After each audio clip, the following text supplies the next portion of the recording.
Welcome back. One more race to come from Lingfield, but we're going to take the opportunity to load the Lingfield Derby trial into the SkyPad and use the accessible data of the sectional times just to try and put into some context what we saw and what it means for English King's chance at the Derby. And this is a story about blends. When you think of his sire, Camelot, the perfect blend of speed and stamina. The speed to win a 2,000 guineas, the stamina to win a Derby. And it's also a blend to come out on top at Epsom, the agility combined with the ability. And that's what we're looking for here with English King, the combination of the agility and ability and the speed and stamina. I think it shines through. So let's take it from the start. We've got the clock on and we've got the sectional times to show you which was the crucial hot points in the race and how English King is able to deal with it.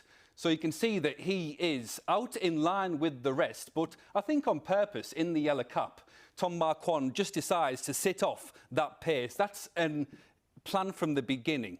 He doesn't know that the pace is going to be hot, but look at what's happening up front.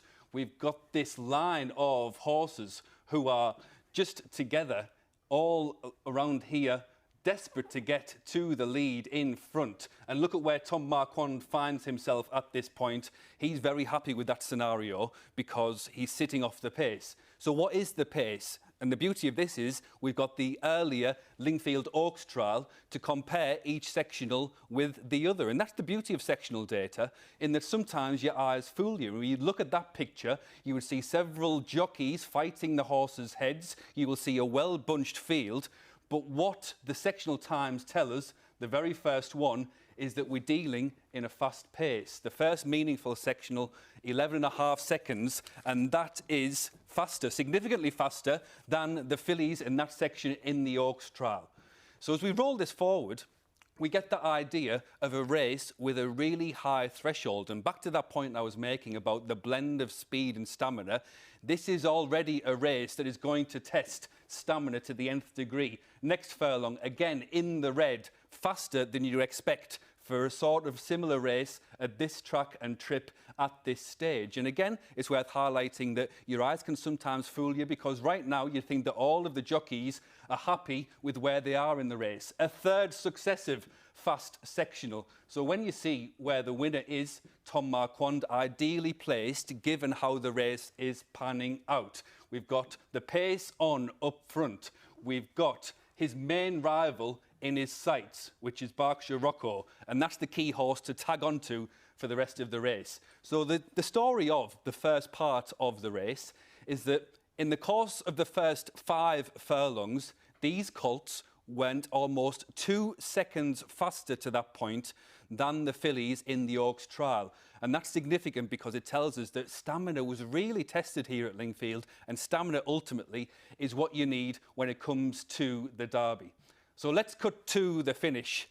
3 furlongs out or thereabouts, and look at that, we've had another fast sectional. And right now, the field is whittling down. The body language is in distress for a lot of these horses.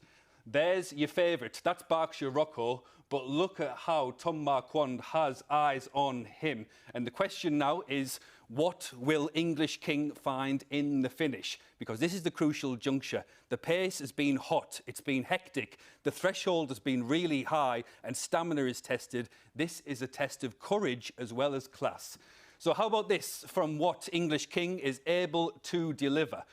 Charting and coursing the passage of Berkshire Rocco with Tom Marquand very comfortable in his position. Now we need some extra impetus. And where does that extra impetus come from? It comes from the horse changing its legs. And this is what my colleague Alex Hammond has told me is a flying change. Check this out. For a horse getting extra impetus from changing his legs. We'll slow it down in slow motion, and just as they cross this here, you can see how the horse goes from its right lead, its off 4, to its left lead. Worth slowing that down because you can get the real idea of both hooves in the air simultaneously.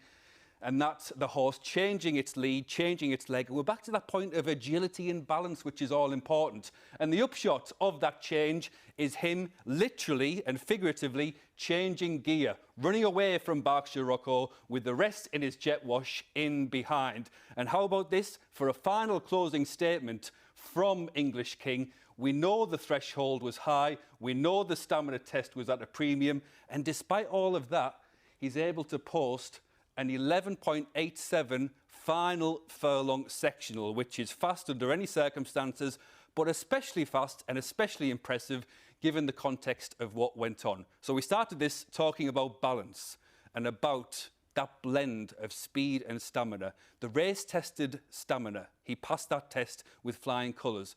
And what got him there in the end? Ultimately, it was his speed and the ability to run fast at the end of a strongly run race. That will serve him well, along with the experience of Lingfield.